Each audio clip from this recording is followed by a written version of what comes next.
Hi, this is Jeff, and we're still answering questions. And I'm going to preface this from the beginning. The answer to this one's going to be kind of wonky. So if you're not interested in the technical aspects of making wine, you might want to skip it.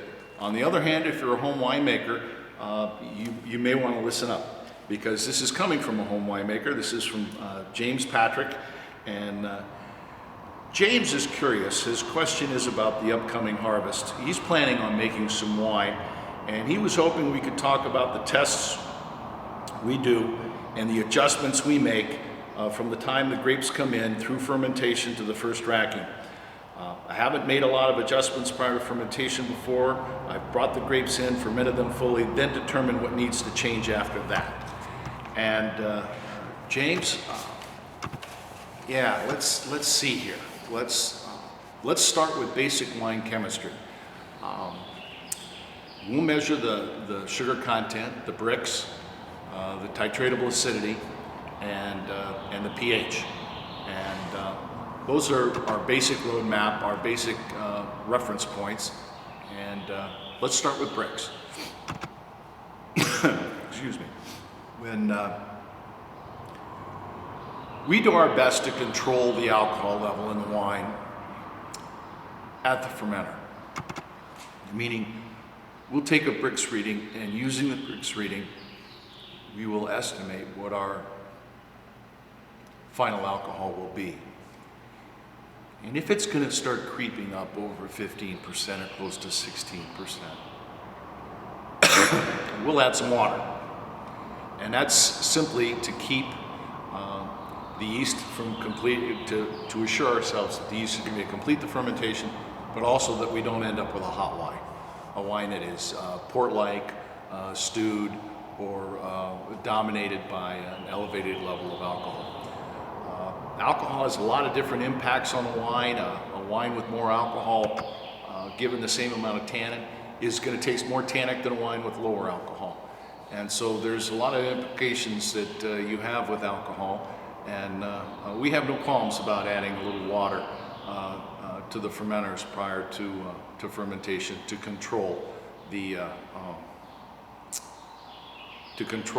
resulting alcohol. And it's led to a very interesting story, and we will do another outtake on what we call rocket fuel here. And you want to listen to that one too, because it talks a lot about when a high alcohol fermentation can go right, the charms and the flavors and the characters it can provide. Now, let's see, let's go on to acid. Acidity. Here in California, we are blessed with so much sunshine and so much heat that oftentimes the issue with the must is a deficiency in acidity. As a grape ripens, the sugar content slowly rises, and at the same time the malic acid is respiring and the acidity level is coming down.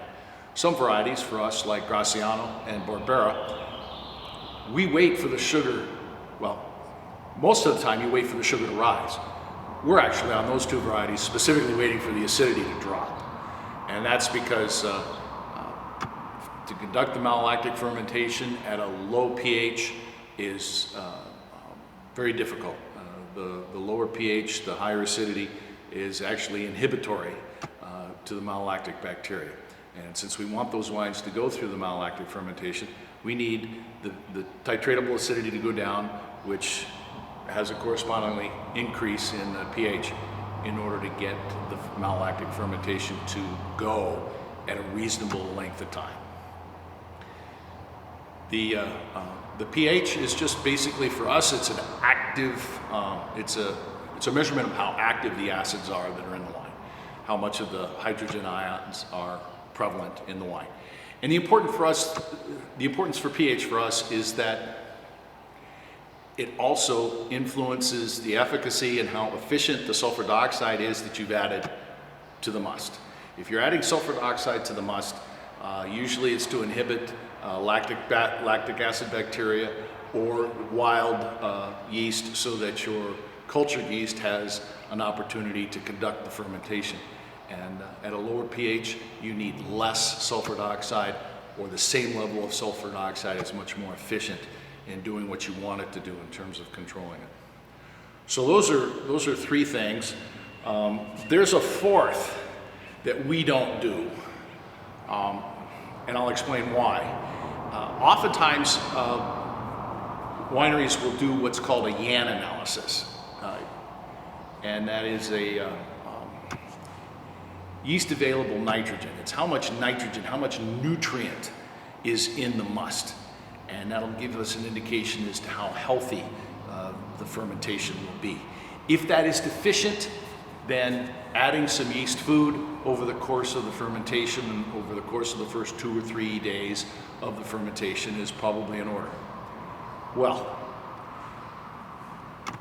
it's expensive to run a YAN, it's time consuming, and the cost of the nutrient is really pretty minimal. So we just add it prophylactically across everything. And it's not that expensive, and it adds to yeast health, which we're a big proponent of here, to make sure the fermentations are complete and uncompromised. So those are some of the things.